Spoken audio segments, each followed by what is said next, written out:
Okay.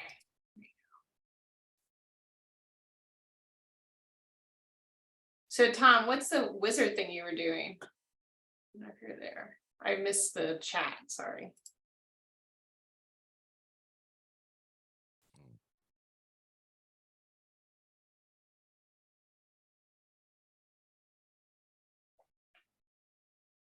Oh, okay.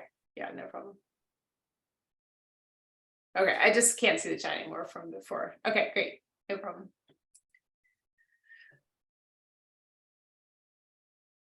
All right.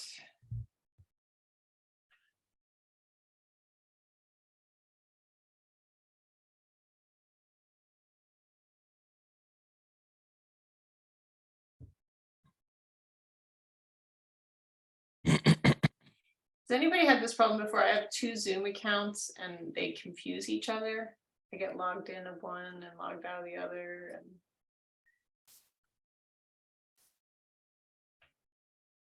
okay, now I'm here.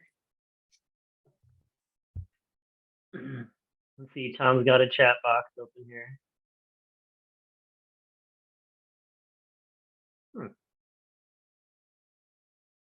Oh, that's cool.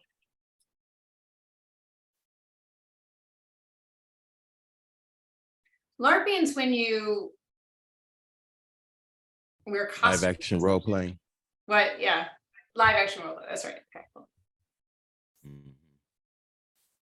I learned that off of Bob's Burgers.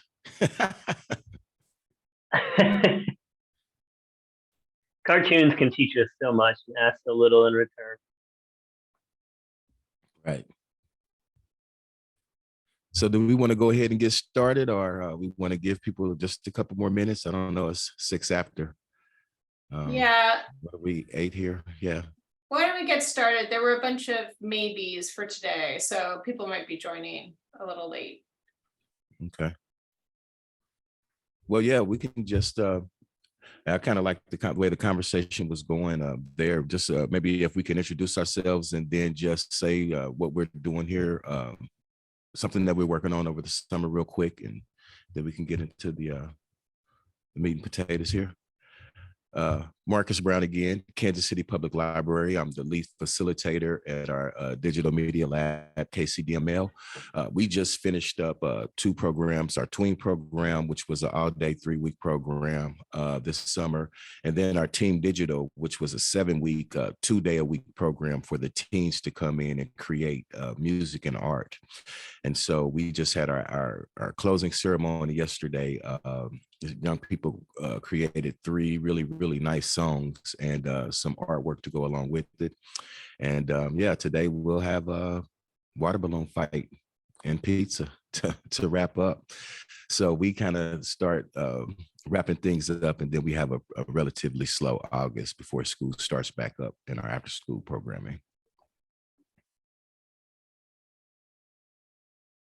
Anybody can jump right in, or we can point folks out. I'll go. Oh, Oh, sorry, Nick. First of all, you said water balloons. I have to say, my family just discovered these reusable water balloons. Have you guys ever seen these? So no balloon waste. There's not plastic everywhere. It's like a silicone on both sides, and it kind of clamshells out, but there's magnets around the rims of both sides. So it fills with water. And then the magnets hold it together in tight seals. So you can throw the thing at a person, and that's when it explodes open. And you just pick them up, go refill. Anyway, that's not what I'm doing at work, but it was fun this weekend. Oh, lucky me. So look for them. They're not cheap, but it might be a good, environmental. But they're reusable though. Yeah, exactly. So I'm Matt Baker. I run our maker education programs at the Science Museum of Virginia, which includes the Mix, our U Media spot. So we've been doing a lot of fun stuff. Last week, we finished up a game week. This week, we're doing a tech take apart week. So they're taking apart computers and putting them back together again and trying to make new computers and just kind of utilizing the museum's tech graveyard and just, actually doing something with that stuff. And we did a movie week a few weeks, or I guess 2 weeks of movie creation with the teens a couple weeks ago for 2 weeks. That was a lot of fun. Had a big showcase at the end. So that's kind of the last few weeks of what we've been doing. Nick, you want to go now? If I can figure out how to use the controls on the iPad. Yes, hi, I'm Nick Tonioni, Studio NPL Nashville.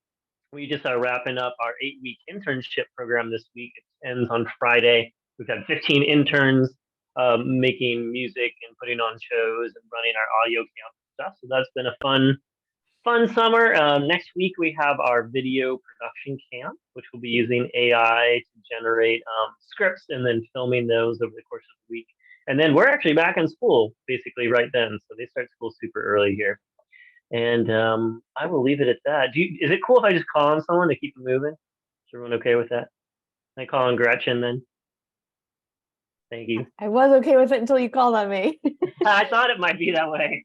So, hey, everybody, I'm Gretchen, and I work at the Rockwood Library Makerspace, part of the Multnomah County Library in Oregon. And this summer, we're doing a couple different camps. We have one coming up in a few weeks that I'm particularly excited about. It's like an electronics camp, but the reason I'm so excited about it is that we're doing it with the computer science teacher from a local school that does like all of like a CTE focus. And it's just been really cool to get to like build a relationship with them and have other folks in our community who are doing like maker adjacent things and be able to support each other in different ways. And so it's cool to have him be able to work with us over the summer. And I will pass it to John. Hey, everybody. Yeah, my name is John Brown. I am the U Media Coordinator in Springfield, Ohio. Yeah, and we're in the middle of summertime stuff. So being at a school, our facilities shut down. And so we run camps in June. And so we ran all of our camps, and now we're finishing up the budgets for the end of the 1 year and proposing our budgets for this next school year and getting all of our purchase orders in order so that we can, honestly, I have too many projects on the list. So once I get those approved, then I'll be able to jump in and get things organized. And but right now it's just cleaning and paperwork and all of that kind of thing. So yeah. So how about I pass it to Katie? Good morning. I'm Katie, and I work at the Makerspace and Library in Tucson, Arizona. In June and July, we have had some camps going on. And so those run about 3 days a week, just Tuesday, Wednesday, Thursday for a few hours. And we had some pretty good success with some art projects that we've done. So lower tech, but there was one where we had a donation of thousands of plastic bottle caps from different types of things. And we clean and sanitize those. We organized them by color. And then the kids worked in groups of 2 to 3. They came up with a theme for the mosaic that they would create out of these. And they had like a 2 by 3 foot poster board, and they would adhere the caps onto it. And we've been displaying them at the bottom of our downtown library. They came out pretty well. And, we stress the idea of like environmental awareness and reuse of plastic materials. And they chose the ocean theme, which is pretty apropos there. Other camps that we've done a zine camp, and we're thinking of starting a zine library in the teen space, where kids can create zines and we can make free copies for them and they can distribute them to their peers. So we're going to play around with that idea. And right now we have an art camp going on, highlighting like drawing, painting, mixed media, collage. And so the camps have been pretty good. We've had different people coming into our space than who are normally here during the school year. A little bit younger than the teens, And what else? We're just starting to plan for the school year. And that starts early in Arizona. It'll start in a couple weeks here. Okay, and let's see. I'll call on you, Media Albany.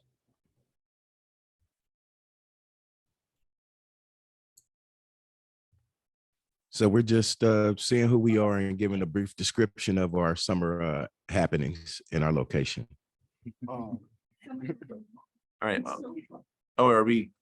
Yeah, so they want us to give us a brief Okay, summary of who we are, what we're doing so far. Are we on? We are, yep. Oh, hello.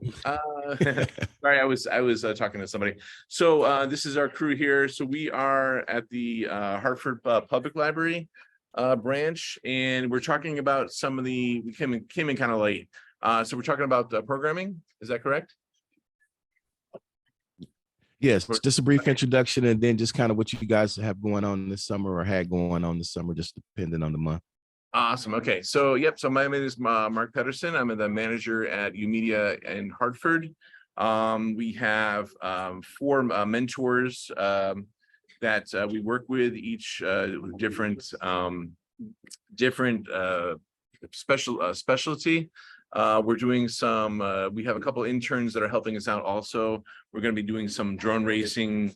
We're working on some what's called fun kits. So like we're not as busy during the summertime. So this is our time to kind of recoup and make sure that we're ready for the fall. When we do get a lot of students in, because at this location we're at right now, the Albany branch, we get upwards of about 100 to 150 students that come in the area. They don't necessarily all do programming here, but we want to make sure that when we're doing programming, there aren't other students that are bored. So we're making these things called fun kits to where they can kind of check them out and do a side project. So that's one of the projects we're working on. Jabril here is our newest mentor. He is our music mentor. Want to tell him a little bit about what you do? Hi, I'm Jabril, the music and audio mentor. I'm gonna be downtown. So we have 2 libraries here in Hartford. We have the Albany Library, more than 2, but we have the Albany Library and the downtown library. I'll be mainly at the downtown library where we have an official studio set up. So I'll be managing that studio setup during the semester next year, where we're just teaching students about audio engineering, audio production, and my main focus is music and art as violence prevention. And yeah, so I'm excited to be here. And obviously we have lots of other main areas, but I'll keep it brief so everyone else can go. Thank you. Okay, did we get everybody? Is that everybody? Can't hear you, Christina. I just said Tom wrote in the chat what he's doing because he's not able to speak. So Yeah, go ahead. I just was gonna say, they say just finishing up summer learning program, seeing pretty high numbers in our space every day. We do sorts of programs. I'm in charge of the Tinker Lab, so 3D printing, laser cutting, etc. Okay. Well, cool. We had a few things on the agenda today. One, we just wanted to check in on for those folks that did attend the convening, see how that went, see if we can look at and get any more mileage or ideas behind some of the concepts that we had. We also want to talk about the program coordinators positions that'll be coming up, and also just the general network membership and making sure that folks are going to be able to see benefit out of being a part of this network. With that being said, I myself am one of the program coordinators, as well as Matt, Nick, and Christina actually facilitates the whole thing. And so we'll be cycling off, and we'll need for folks to step up and secure the reins and continue to do the work at this national level and organize folks, as we move forward. And so again, we've been having a lot of conversation about how do we, get a little bit more wind beneath our wings, if you will, solidify some things, find some funding sources. And, you know, again, just thinking about the hour facing thing, how do we make sure that we got a nice, tight website that's inviting? Those are just some of the preliminary things. And then just the program coordinators were responsible for organizing the convening. And so we definitely want to get folks involved at that level. I'll invite Matt or Nick to say anything else about the program coordinator position.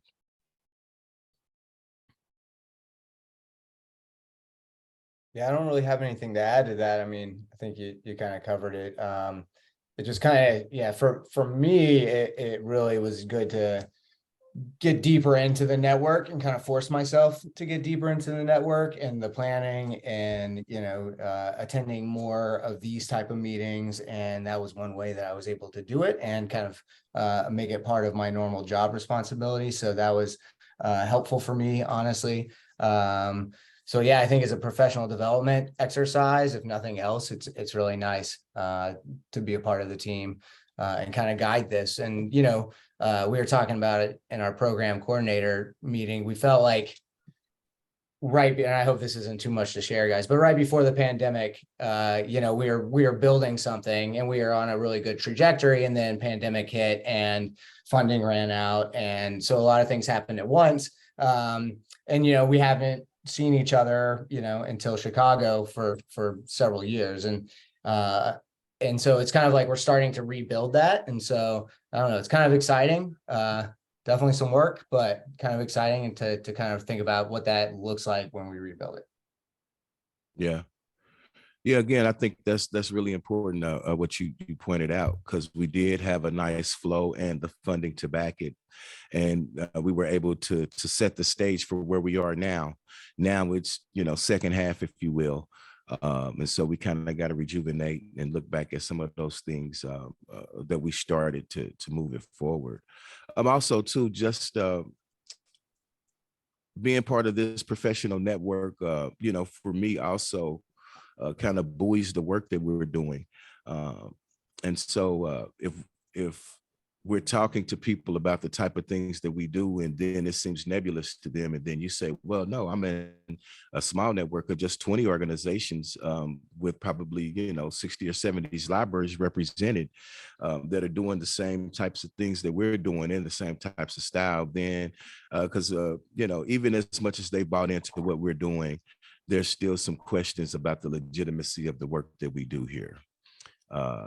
And so that becomes just the benefit of being part of that national network, and quite frankly, the importance of the work that we do. So did you have anything to add, Nick? Oh, well, I will first say that, thank you, Marcus, but I was technically kind of a guest coordinator just for the convening piece. But I was a program coordinator years ago. And one of the things I thought was really interesting is just, frankly, from a selfish level, is like kind of getting to talk to my administrative team and my foundation and stuff about how I was helping with this kind of national movement in a way. And that was really a nice kind of build for me professionally in my network. It might be a good reason for, you know, you or maybe one of your staff members who are looking forward to more leadership opportunities to kind of, I think Matt mentioned this maybe, but kind of use it as a resume builder, as well as getting to contribute to this larger conversation a little bit more regularly.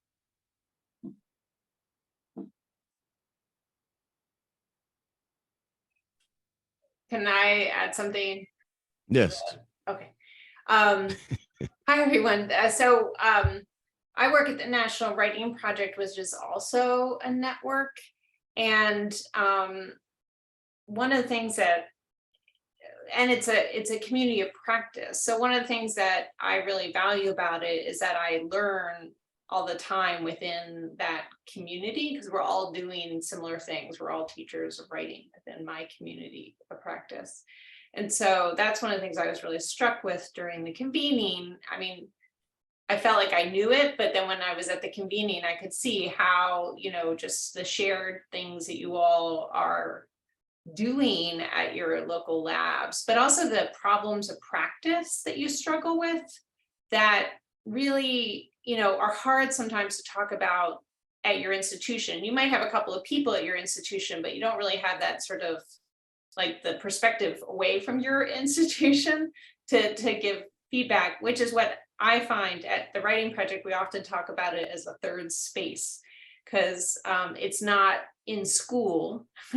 And you know, in school is a good place for resources, but it's also like there's a lot of politics in school, right? So it's like really helpful to have this kind of other space to come to take problems of practice and say, you know, we're really struggling with this, you know, and then learn from other people who have expertise in other things and to mentor each other. So that's one of the things that I just felt when I came back, when at the convening, and I thought, oh yeah, right, here's all the brilliance of the network together in one room and the power of that, right? So trying to figure out how to sustain that is part of what I want to like support you all in thinking about. So Absolutely. So who's ready to sign up? No, she went off camera. No, we ran her away. But again, for me too, it's also similar to what Nick was saying. What I'm kind of firmly, you know, planting a stake in the ground on this informal education component and this connected learning component for myself on the job as well as outside of the job. And so again, when Christina asked me to come and talk with her class, I'm like, oh, absolutely. Because I think that the work that we're doing is equally as important, especially when we can look at the amount of time that we spend with these young people over the summer, and then the amount of after school time that we have with them as well. We spend no less than 3 hours with our young people in the space a day. And so again, the significance of that is that teachers only get them for 45 to 50-minute blocks. But we have them and can do a lot of things from education stuff to playing Uno. So it becomes a really good environment to kind of broach those larger education needs. So again, we'll move on from that and hopefully let some folks consider that. And just think about our membership in the network in general, because that was, you know, one of the things that we talked about. And I just want to ask for people here, some of us can see the natural benefit of being in the network, and then other people it may be nebulous. And so I was just curious about people understanding or seeing the benefit of being a part of this network, because there's a question that's going to come behind that one too. I know we're short on members, but if we can hear from somebody that's not a program coordinator. This about what you think the benefits of being in this network is. Here, I can share. Sure. I guess the first time going to the convening, you know, was this last year, and I've been in this position now I'm starting my third school year, and being I guess in the group as large, as far as at the convening, I walked away feeling, I guess, not only empowered, but also I saw a bigger scale of what we do.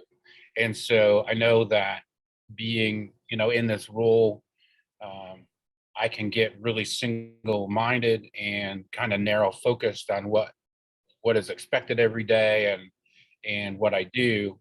And to be able to put tangible handholds on the larger scale, like the national group, and say, you know, we're not the only piece. There is, you know, this is all over the country. And I actually brought it to one of our student workers and said, you're a part of a national organization. You represent YOUmedia nationally, not only as a student worker here in Springfield. And so it just was a good, I guess, wake up call for me. Like it dusted off some lenses where I kind of felt like I was walking through the school system with some blinders on. You know, I'm not a teacher, but yet I'm involved in the organization as an administrator for the schools, but yet I don't administrate a specific school. But we did numbers for our board members this last year, and in the presentation, we reached 30% of our whole school, what's it called, attendance for middle school through high school. And that's a large impact as far as being able to, touch that community. So yeah, but that's where I really gained some confidence and was sobered up a little bit, like, ooh, this is cool. Like this is a different thing than I even, got used to just being in this position. So yeah, definitely. There were 17 organizations represented at the network, and then there's 20 total right now. And I think as I was reading it, we're getting ready to onboard 2 more. Is that in addition to New York, or? It is in addition. No, it includes New York. Yeah. Okay. Yeah. So we're looking at being in 22 locations. Again, we have 10 branches here in Kansas City alone. And so when we're just thinking about locales, but then we also have to think about branches as well. And that makes us have some reach here when we're thinking about, what does it mean to be a part of a national network? The other thing is as being a part of the national network and any trade organizations, there's generally dues involved. And so our membership fee, and again, it's different from a lot of people because it's usually tied to the individual versus the organization. And so with it being tied to the organization, I think that's a little bit different. And that $500 fee. And, that was one of the things that we looked at is that if we're going to ask this fee, we want to make sure that people feel like they get the benefit or see the benefit in participating, because some of our memberships are great and we, take advantage of them. And then some of us have that gym membership that we use just every now and again, but we're paying dearly for it. And so again, just that balance between making sure, because we want to make sure that people feel the value, especially when we're asking organizations to think about ponying up. Is that a hard conversation? Is it not a hard conversation to have with admin about that type of fee? Again, what outside of a convening would you want to see for that type of money being ponied up? So we're just trying to, again, just hammer things out, think about just the reality of what we're doing here. Because still, even if we get what we calculated to be about $10,000, program coordinators get paid to facilitate, but still, so where does that leave us? We have a pot of cash to do some things, but we still want to think about how we can elevate that to a next level. So just any thoughts or questions about that, and just knowing that we have that fee associated with it and the benefit from it. I wasn't around for the before times, and so I guess I don't know what the network used to be like, but especially as somebody who is still relatively new to my library and my role, and kind of trying to rebuild that post-pandemic, it's been helpful to know like who else is doing cool stuff and what kind of cool stuff they're doing, because it helps me see a world of possibilities outside of my own system, and kind of like what we have going on here. And I think I don't know, it's helpful when there's like challenges that we're looking at to try to think about how other people maybe have navigated those, or like resources that they've brought to that. And so I feel like that's all the like cool community of practice stuff. But in terms of like getting the library to pony up for our membership, I definitely feel like being able to have more like concrete things than just like a monthly hangout and chat meeting is really helpful, and being able to point to like specific stuff, whether that's like finding out about funding opportunities, or there's like a conference that you get, like whatever, like a more you can write it down on paper kind of thing. Whereas I think the sort of like ongoing community and getting to know people and what they're up to, and then work with them on things, that's where I get the value, but I'm not the one writing the check. So Absolutely. And again, just prior to if you think about the first half, we were convening regularly once a year for several days. And we also had the consultancy piece that was huge in that process. And so you knew that you could tap into a set group of professionals and you could talk to them directed about, whatever challenges that you had or whatever new piece that you wanted to bring online.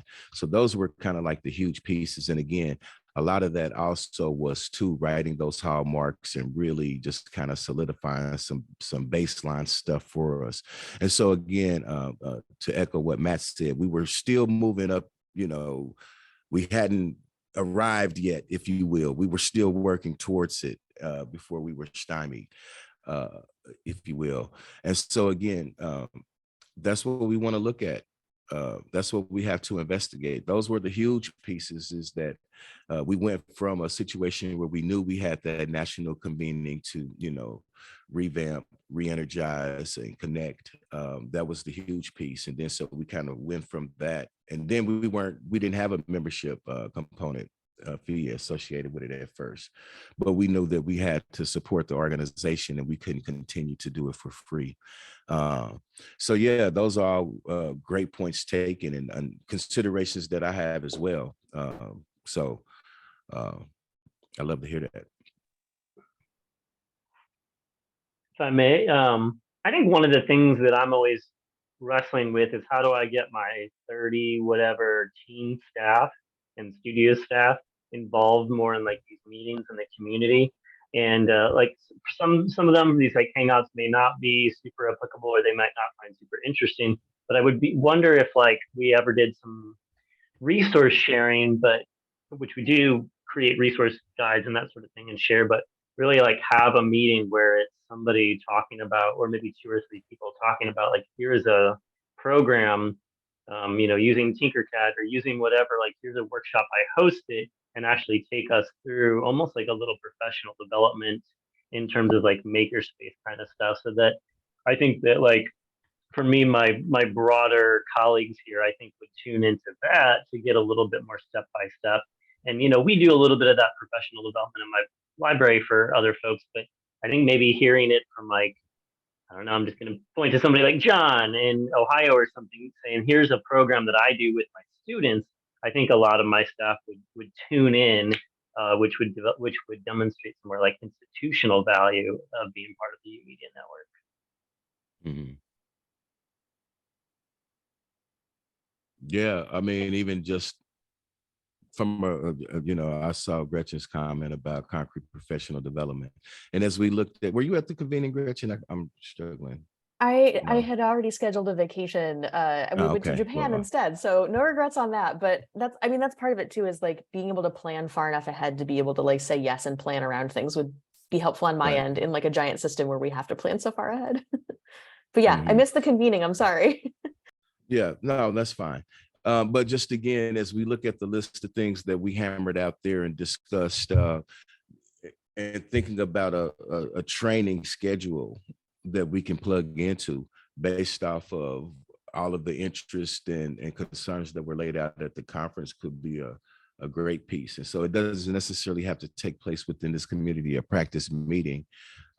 It could be where we're, laying it out here and, pumping it up here, but then we could see that, over the next 10 weeks, Marcus is going to do something on 3D printing, Matt will do something on laser cutting, so on and so forth. And then we can plug in that nature like that. So definitely, and also just too on the soft skill stuffs with connected learning and the hallmarks as well. Because I take it for granted sometimes for somebody. I mean, I've been at it for quite some time, and it seems like second nature, if you will, but it's still not. And so again, just really, bringing that home too, that it's a bigger piece to that.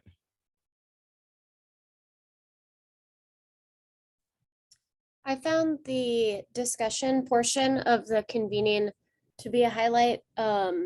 When we kind of like picked out the different topics, and it seemed like, okay, these ones a lot of people want to talk about. And then we broke off into groups, and I think the major benefit of the national network is an idea that was taught to me in grad school. It's not enough to do well at your job and your organization, but really, if you want to be a leader, you want to think about how you can move the profession forward. And I think, in Tucson, we have 27 branches with my county, in the public library system, but it was still beneficial to see and hear what's going on that national level. How different things can be at other branches or systems, or how similar things are, whether they're successes or challenges. I learned a lot from some of the people that I sat down with. And if we could better utilize or encourage, myself included, like the community of practice portion of the website, and make it easier to share what successes we've had, whether that's like something written up or photos or a video or something like that, different challenges in a different portion. But then I also like the idea of coming together with this group and going through a webinar or training together, and then having a short discussion afterward about it. Some like a format like that.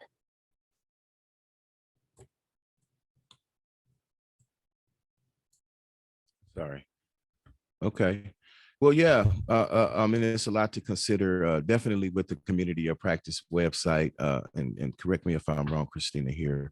We have somebody volunteering right now to support getting that done.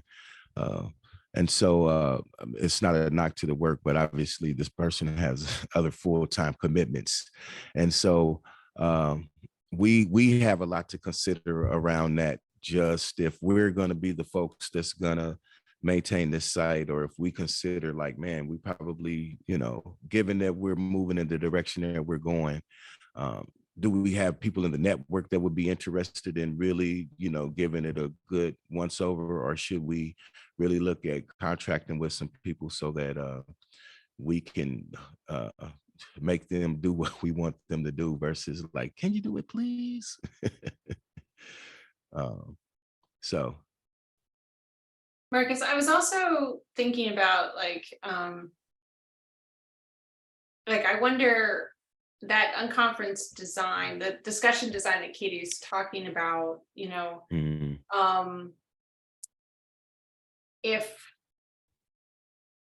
we could, while figuring out the community of practice, I agree that we should use it. I do wonder if we even this group here could maybe say, oh, I'll lead a discussion about X, and we get out like a sort of set of them planned, whether it's based on like a short presentation about the summer programming and then a discussion, but we just start to make commitments to do that, get them scheduled, get the schedule out, and sort of have this running professional development, or at least try it for like, how many months is it? 6 months, right? We could do right here. I don't know. It just strikes me that there's something nice about those designs, that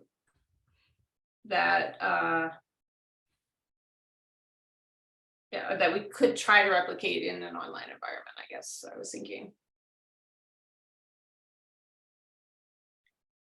Another question I have is, we tried to use Discord at one point versus Zoom, and people had sort of mixed responses to that. So I guess I also was wondering about the tool. And what are some other tools we have in our pockets? Yeah, Discord had a lot going on. I didn't mind it, but there was a lot of stuff there. Yeah, Um, it's that like teenager, like. Yeah. And it's tough because I know my institution blocks it, so I can't be Mm. at Okay, work yeah, I guess that was the issue. museum and use Discord. Yeah. I can be at home, it's fine. I don't know, I mentioned Slack. I think a lot of people are using Slack. It might be a way to informally connect. I am a bit of a Luddite, so I don't like to use Slack or any of these like constant messaging things, but I have had success with it with my team at the museum in the past. And I mentioned in our program coordinator meeting, the Lego group that I'm a part of, the Playful Learning Initiative or whatever they're calling it, is there's a lot of Slack on that to a few different channels for different conversations. So a potential informal option. Yeah.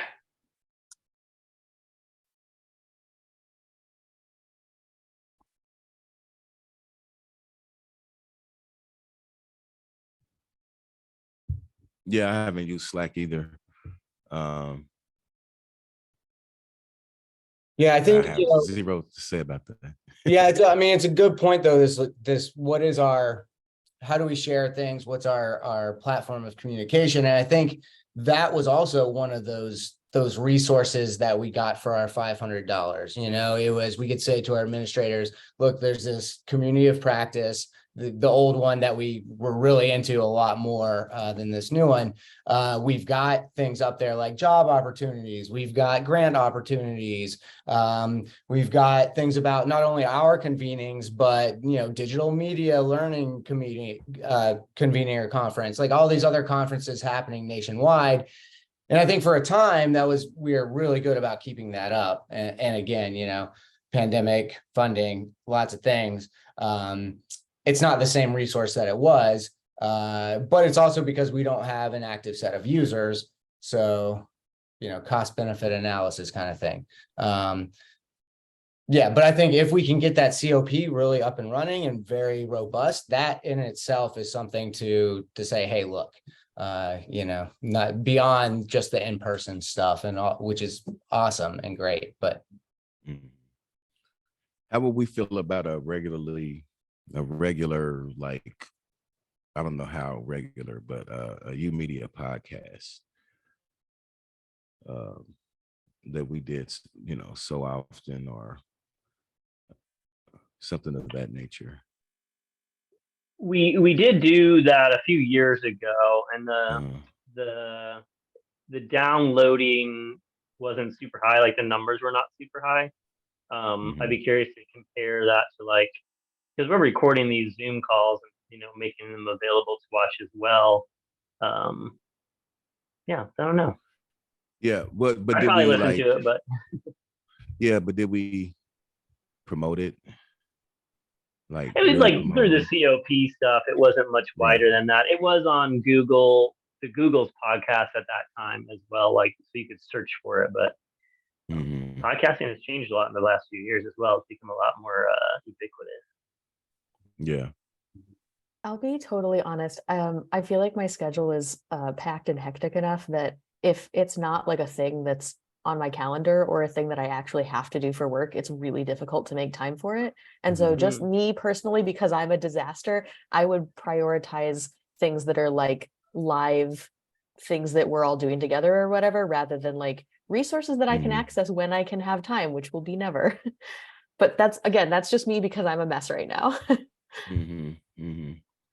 Well, yeah, that was my only thought about that was, again, just regular communication, and then just how we might just communicate our messages to somebody broader than the podcast might be for the network, but then I'm just thinking about a broader reach. So, but I hear that. Yeah, and that was interesting, Marcus, is seeing that there was a little bit of like a broader reach, perhaps like anybody could get it and find it is kind of cool.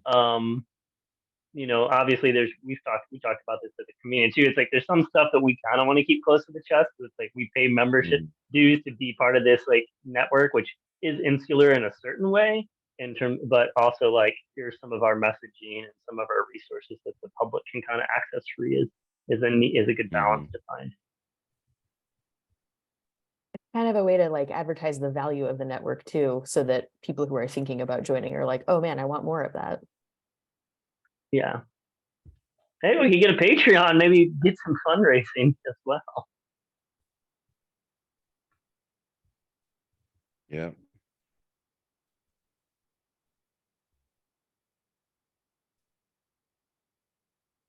What's Christina have here?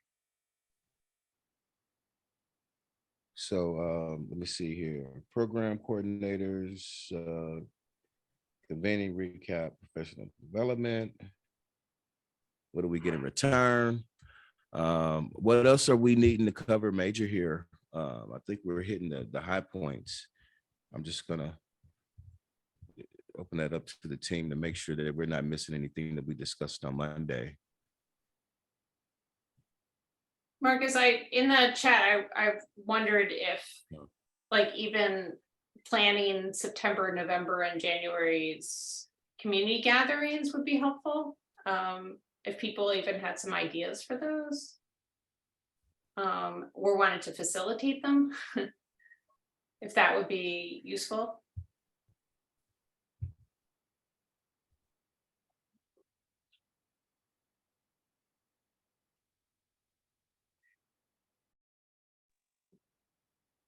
You want to get it today, or do we want to start putting that out there and making it a thing? Yeah, I mean, we could put it out there, but I was wondering if this group even had ideas for the next few community gatherings. Like that's where we could sort of start maybe. Mm-hmm. Yeah, it might be September. fun.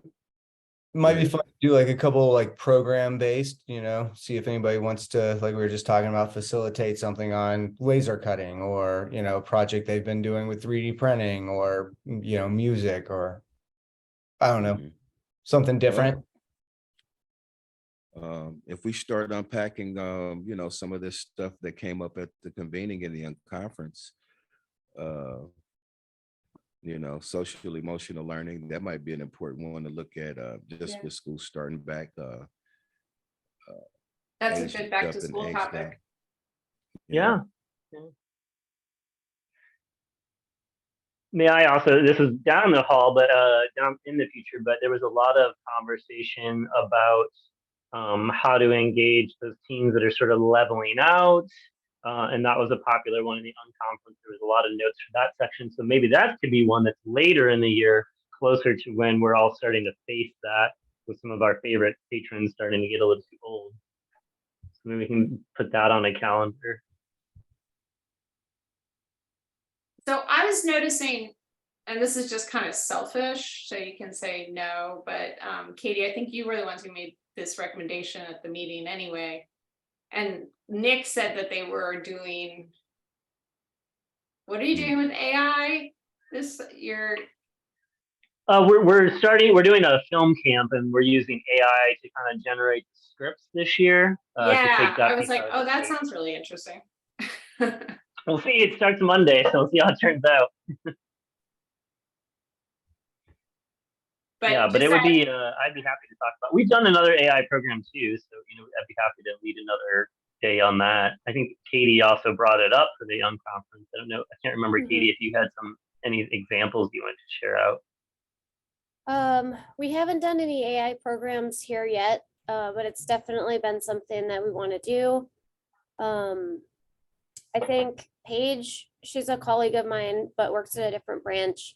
She had used AI to create some artwork that they posted up in the teen section at her branch. And I think that the topic of AI could be a really good idea for one of these community gatherings, especially as we see it develop over time, just generally speaking. One of my colleagues here at the library just sent me a training with AI. So I want to review that and see if that's something that we might be able to pay for and go to. I think it's just online, but yeah, not sure how to implement it quite yet, but it's definitely something that I want to do this coming fall. Katie, is that training something you could put on the community of practice? Because I think Sure. my staff would probably go to that as well. Yeah. Thank you. Let me, I'm 95% sure it's digital training. Cool. Or virtual, but I will share that out. Right on. Thank you. So yeah, so let's get an AI one on the calendar, yeah? So Tom's Tom- got Tom said, yeah. agrees with the AI piece. Well, he says, I'm doing an AI machine learning program next month. So Oh, if we there give you go. time and we give Tom time and then Katie goes through the training. And then there was another gentleman, I think he's from the Albany network in Hartford. He Yeah, Mark. was really into AI, so he might be a good contributor Oh, yeah. for that one. Cool. Thanks, Katie. And since coming from the convening, I've been doing some songwriting samples just to see what that looked like and how how AI pieces worked. And yeah, I have about 6 completed lyrical, like actually songs put together without music. But yeah, because that's like our biggest thing here is the studio. But the hardest thing is to get the students to write anything or say something worthwhile. So see if I can get some assistance with AI to help them generate format and stuff like that. So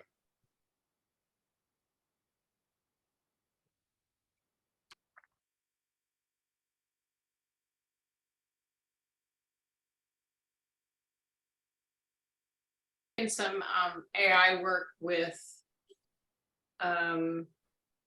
online annotation. So having my colleague of mine is developing like thinking partners for kids. I mean, it's a little bit more like in school partnership stuff, but it was kind of fascinating. I was curious before I forget, because it kept leaving my brain. How many people here are everything in the space? Again, I have somebody that teaches art, and I have somebody that facilitates the studio when I do the make stuff. Then we also have somebody that does the tween programming. How many people are wearing more than one hat in those realms? Or are we? Yeah, Matt. Yeah.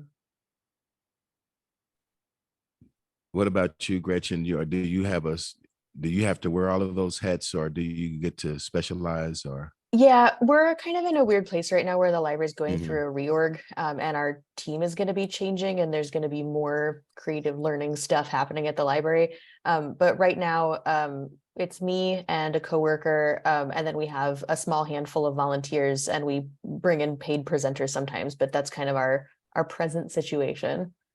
Mhm. But well, not but because I'm just thinking about, so do you have that tech background, or are you traditional librarian? I'm kind of a mix. So I did Uh-huh. my bachelor's degree in math and did a minor in computer science, and then went on to library school and have been working Okay. with teens and kids in public libraries since then. And so Mhm. I don't have like a deep knowledge or history, and I am not like an artist myself. Right. But it's always been part of the work I'm doing in libraries, and I have some grounding in it. So Mhm.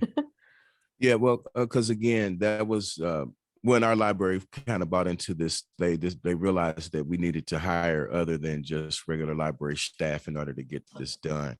And so I was just curious as to that level of buy-in, or we if people had the benefit of specialists like we do here. Yeah, so we tend to bring in like paid presenters when there's like specific content or like equipment that we want that we don't have in-house. And then the volunteers that we have come from a variety of backgrounds, which is really helpful. They've kind of got their own depth in different places. Mhm.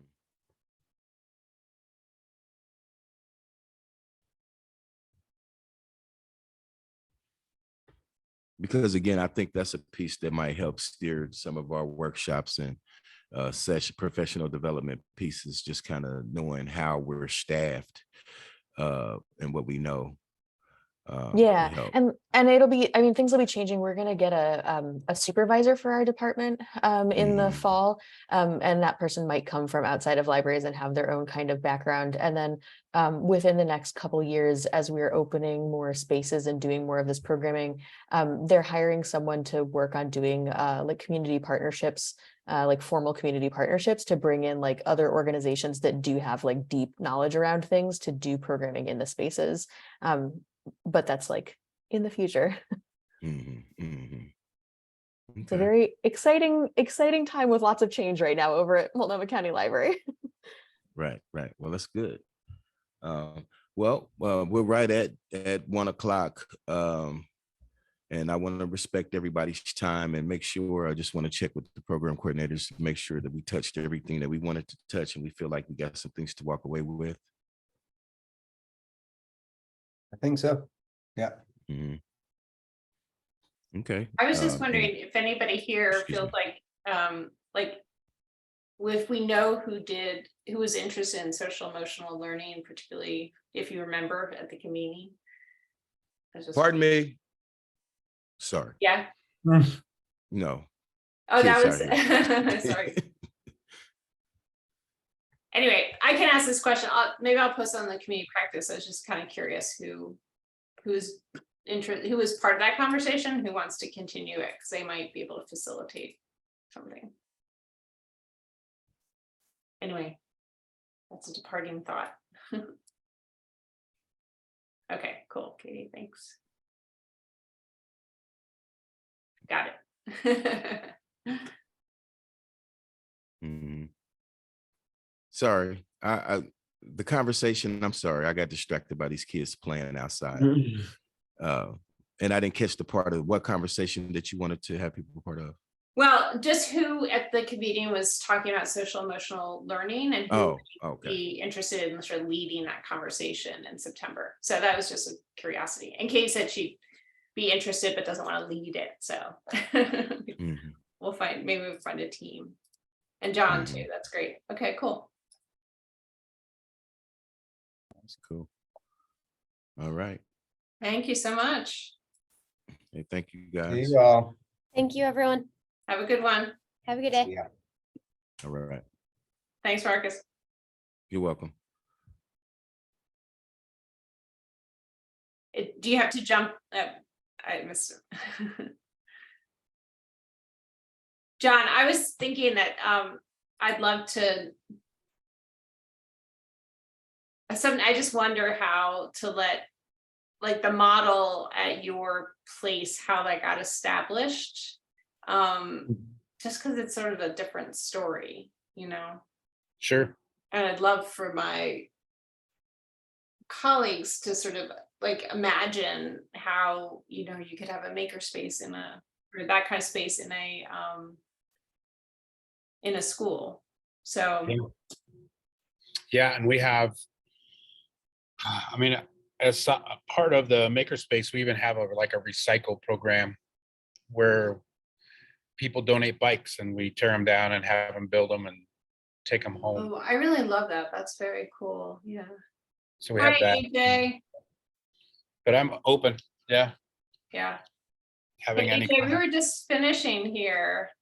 Are you coming for the meeting? Oh, I can't hear you. Oh yeah, were you guys jumping off? Yeah, it was from 1 Eastern. So remind me where you are. I'm in Minnesota. Minnesota, that's right. Yeah. Nice to Shoot. see you. Yeah, you too. Sorry. That's okay. Uh But while you're here, we were thinking about can I just ask you a couple questions? yeah. Because we were thinking about doing a conversation about social emotional learning in September. Okay. And I don't know if and then what we're like, maybe AI in November, something about AI. And then something about leveling up and leveling out, probably in the new year, like January or March. Yeah. Would one of those be something you'd be interested in sort of co-facilitating with some other people? Just to get the conversation going? Potentially, yeah. Maybe what's the idea behind the leveling up and leveling out one? Is it, I think it's those conversations we had at the, I don't know if you were in that conversation, but there was a Yeah. conversation about that at the convening. about kids aging out? Yeah. And Yeah. sort of how to support that process, you know, in your labs. I mean, that's definitely something that I'm interested in. So, Okay. yeah, I would be interested in. I've never really facilitated a conversation, so I'm not, at least in this In this space. forum. Yeah, in this form. So, I'm not sure exactly what y'all need from me. I think in the past, what we've done is just had whoever's sort of leading the conversation share some ways it looks in their community. And so that's why we have like maybe have a few people share and then leave, you know, like half the meeting is sort of sharing what this looks like in different spaces and people getting a chance to hear from you. And then like another half an hour of like conversation about it and people can ask questions or. Maybe, because that's something that I have been interested in figuring out how to do. I don't have any experience actually doing it yet and how to get kids like, you know, help them once they've aged out of our space. Okay. It's just something that I'm really interested in how to make work, but we haven't been able to quite figure out yet. Okay. So I don't know if I'm the right person for that. Sorry. No, I don't know if I'm the right person for it, but I'm certainly interested in that conversation. In that conversation. Okay, great. And what were you thinking about with AI? What was that conversation going? Well, it sounds like a few people are trying some experiments with AI. For example, in Loveland, they're doing like a machine learning program Really? with their kids. And then in Nashville, Nick is doing a, what did he say, John? It was like a They're doing script writing. script writing with Film. AI. That's cool. Film. Man, I missed all of this. I missed this whole meeting. Yeah, I'm interested in all of those. I just don't know if I'm the right person to lead them, considering that I'm more need to learn from them. Okay. But maybe, I mean, the leveling up and leveling out is one that I'm currently trying to figure out a way that we can make that work. Like, especially trying to have like some kind of pipeline to becoming a mentor or a volunteer here self. So maybe by the time, if that's the last one, maybe I'll have something figured out by then. But yeah, I think that's one that I'm for sure the most interested in because I really want to make that work as well. Okay. So yeah, I don't know. I'm always up for just having a good conversation, but I don't know if I have the experience to lead those conversations and there's things that I'm trying to figure out as well. Okay, no problem at all. And you know, if there is something that you'd like to lead a conversation around, we're open to hearing that too. So we're trying to get the programming planned out ahead of time so that we can sort of announce the different opportunities and let people plan for it. Yeah. Okay. Okay. Well, I'll just look for one. Do we have like a schedule or calendar for these meetings? Yeah, that's what we're going to get together now. And Okay. we'll send that out to everybody. Yeah, I said I was going to try and be better at trying to attend some of these. Yeah. So, yeah, trying to make the effort. Well, Apparently. it's nice to see you briefly. So Yeah. Next time for sure. next time. Now I have in mind that it's Eastern. So. Yeah. Okay. Okay. Well, Great. I missed everything, but y'all have a good one. See you next time. Thanks. You too. Okay. Bye. Bye-bye.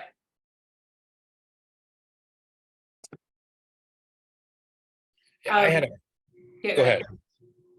I was just gonna say I had a question. I was interested in applying for the coordinator position to throw my hat in and but I don't know about criteria was. And so I guess I got lost in some of the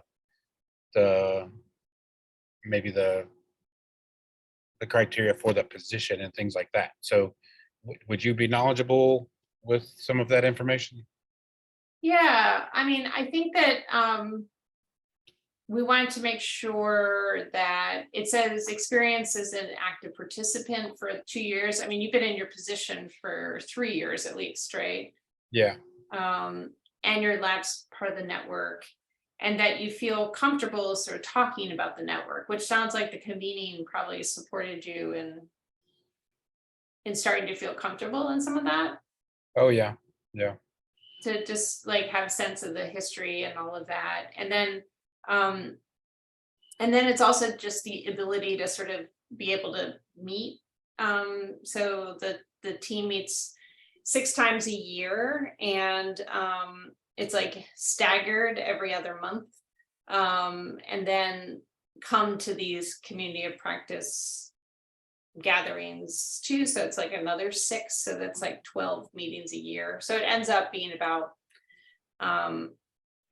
every other month, twice.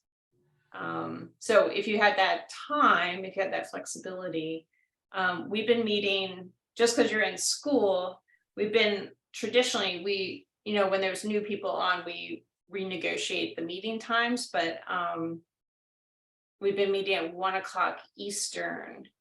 So that would probably still work for you, right? Yeah, it should. Uh-huh. No, and I can, if it was something that I ended up being a part of, I could get that passed up to my supervisor, and then I have 2 other people that I work with that are on staff here to fill in for a short amount of time if needed. So that's Okay. not an issue. Okay. Okay. Yeah, so yeah, availability is a big thing, and knowledge of the network's a big thing, and then just your experience at the lab. So it sounds like you qualify on all those levels. Okay. Sure. And this is the schedule that we put out in the job description for the coming year. So, checking your availability for those dates. This was our proposed schedule, and they'd be 1.5-hour meetings. Okay. Sure. Okay. Yeah, and my program 8, 1, 2, yeah, probably three of those out of the whole schedule is during the school year when we're operating. So not a big deal. Not a Otherwise- big deal. Yeah, it's not a problem. Okay. Yeah. Yeah. Okay. Well, that's good to know. Yeah, great. Yeah, we'd love to consider you for that. That'd be awesome. Sure. Okay. I should probably throw this out on the well, what's it called? Community practice. Yeah, that. But one thing that, or just with you as far as a topic, one thing that I could bring up or bring to the table would be life coaching. Because Oh, cool. I do that with my student workers as far as like going through, I don't know, goal setting and pushing all that stuff forward. I don't know what it looks like as far as in everybody's tool bag, but it's something that I utilize, and even with some of the students and grab them if I have a good rapport with them, then we meet, and then might meet once or twice a week and just, how you going, you on track? What do we need to talk about? That kind of thing. That's great. I think that would be an excellent conversation. It might be an fit under the interesting. SEL. What? It might fit under that what is it, the SEL? The SEL too. Yeah. Okay. Cool. I think that's great. I do think that would be a nice piece of the SEL one. I was also thinking that there is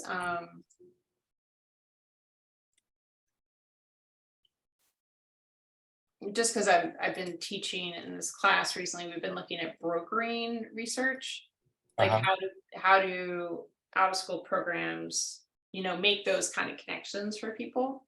Yeah, That sort of life coaching. And I mean, so I was also thinking like the leveling up and leveling out, it kind of is connected to that too, right? Yeah. But yours sounds like it's much more in the space, less about like the next steps, but much more about. yeah. And I have thought about meeting with graduates that are still in the area, after they graduate. And we allow students to pop in after graduation, just to come and hang out a little bit. Yeah. One guy, he's like, I'm just here to finish up a song. And so he'll come into the studio and, we'll talk to him for a little bit and he'll mix. Usually they know a handful of people that are here. So, Yeah. but we don't have anything formal. And we've been in discussion with that, just our group in regards to, what do we do with graduates, Yeah. people that have aged out. So, but, unfortunately I have freshmen that are aging out also, that they just are going to school so they don't go to jail or whatever. So, Yeah. yeah. Yeah. So, okay, All great. right. Cool. Well, Thanks, John. Really helpful Yeah. to know. I'll add this in the notes and share it with the program coordinators. sounds great. Thank you. Okay. Okay. Mhm. Great. Bye. Bye-bye.